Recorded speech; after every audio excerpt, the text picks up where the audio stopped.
sejahtera untuk kita semua. Perkenalkan, nama saya Sarah Trivena Kilaka. Saya salah satu mahasiswa di Sekolah Tinggi Teologi Indonesia bagian Timur Makassar atau biasa disebut STT Intim, dan saya sudah semester 3. Di semester ini saya mendapatkan salah satu tugas dari mata kuliah Administrasi Gereja Baru untuk membahas beberapa dimensi. Dan di video pertama saya saat ini, saya akan membahas dimensi Alkitab, teologi, dan doktrin. Dalam mempelajari administrasi gereja baru, akan berhasil mencapai tujuan organisasi apabila seluruh fungsi administrasi dapat diberdayakan dan dilaksanakan secara optimal, dan mempunyai prinsip yang harus menjiwai administrasi gereja. Ialah terdapat beberapa sisi yang sangat penting yang menjadi perhatian kita bagi seluruh umat Kristen, khususnya bagi para pelayan gereja yang berhubungan dengan dimensi Alkitab, teologi, dan doktrin. Kita akan masuk dalam pembahasan pertama, yaitu Alkitab. Kata Alkitab dalam bahasa Inggris disebut dengan istilah Bible, dari kata Latin Biblia, berbentuk kata benda tunggal feminim yang berarti hanya buku itu. Jika diartikan dalam bahasa Yunani, berarti kitab. Jadi Alkitab adalah kitab suci yang menjadi sebutan umat Kristen yang berisi firman Allah yang berjumlah 66 kitab yang secara resmi diakui oleh umat Kristen sebagai kitab yang diilhamkan oleh Tuhan Allah dan juga yang menceritakan tentang Yesus Kristus berdiri sebagai kepala gereja atau misi gereja. Alkitab adalah firman Allah yang menjadi landasan iman bagi setiap orang percaya untuk dapat memberikan transformasi hidup untuk memuliakan Kristus dalam hidup bergereja, yang digunakan sebagai sarana spiritualitas orang percaya baik secara personal maupun komunal. Dalam hal ini bagi ruang lingkup bergereja dan memenuhi panggilan gereja sesuai dengan pola yang diwahyukan oleh Tuhan. Pembahasan kita yang kedua adalah tentang teologi. Istilah teologia berasal dari dua istilah bahasa Yunani, yaitu theos dan logos. Theos berarti Allah dan logos berarti perkataan atau ucapan. Jadi teologi adalah pengajaran mengenai Allah dan hal-hal ilahi yang dinyatakan Allah di dalam firman-Nya. Teologi mempunyai multi aspek dan multidimensi. Tugas dari teologi harus menolong orang mengerti Alkitab lebih baik dan mengajarkan orang tentang kebenaran akan Allah dan menolong orang menggunakan kebenaran itu dan memenuhi kebutuhan berorganisasi dalam bergereja.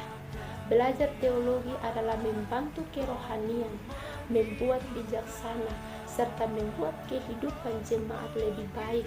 Dan teologi adalah sesuatu yang begitu penting bagi hidup dan sungguh sangat berharga untuk dipelajari, karena iman tanpa perbuatan adalah sia-sia. Begitupun teori tanpa praktek adalah omong kosong.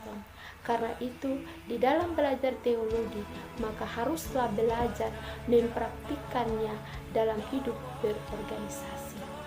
Pembahasan kita yang ketiga adalah tentang doktrin. Secara umum, doktrin teologi dalam bahasa Yunani disebut didaskalia, yang bersifat keagamaan, dan istilah umum untuk teori Kristen. Doktrin agama adalah suatu ajaran yang didasarkan pada suatu agama tertentu dengan nilai dan norma yang ada di dalam agama tersebut yang memiliki kemampuan dalam mempengaruhi kehidupan dalam organisasi bergereja. Doktrin Kristen atau Kristiani tentang Tritunggal atau Trinitas menyatakan bahwa Allah adalah 3 pribadi. Doktrin gereja Alkitab menurut John Calvin bahwa gereja adalah pemberita dan pendengar yang sejatia Injil Allah yang pelaksanaan sakramen sebagaimana yang ditetapkan oleh Tuhan Yesus. Gereja adalah tubuh Kristus yang dipercayakan bagi kita. Gereja adalah bait Roh Kudus yang menghadirkan karunia-karunia roh dan persekutuan orang-orang percaya yang dipanggil keluar dari kegelapan menuju keterangan yang ajaib.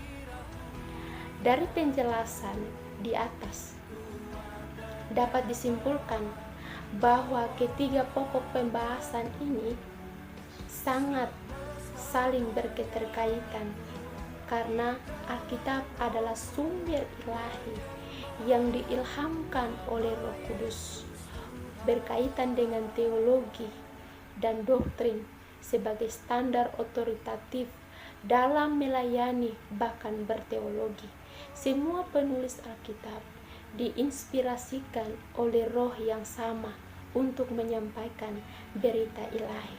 Maka hal itu memberikan suatu presuposisi kesatuan dari berita Alkitab. Karena itu, dalam komunitas bergereja, hal tersebut harus digabungkan dengan pandangan yang seimbang dari seluruh kesaksian Alkitab. Bagi gereja-gereja masa kini, prinsip sola scriptura yang adalah warisan reformasi tidak hanya semata-mata menjadi sebuah slogan saja, melainkan juga dipraktekkan terkait dengan aspek praksis bagi gereja reformatoris. Alkitab dapat menjangkau semua orang percaya, baik kaya maupun miskin, terdidik maupun tidak, dari semua golongan dan semua suku bangsa yang menemukan bahwa Alkitab menjawab kebutuhan seluruh umat. Demikian pembahasan saya, dan jangan lupa menonton video-video saya selanjutnya, dan terima kasih. Jiwaku dalam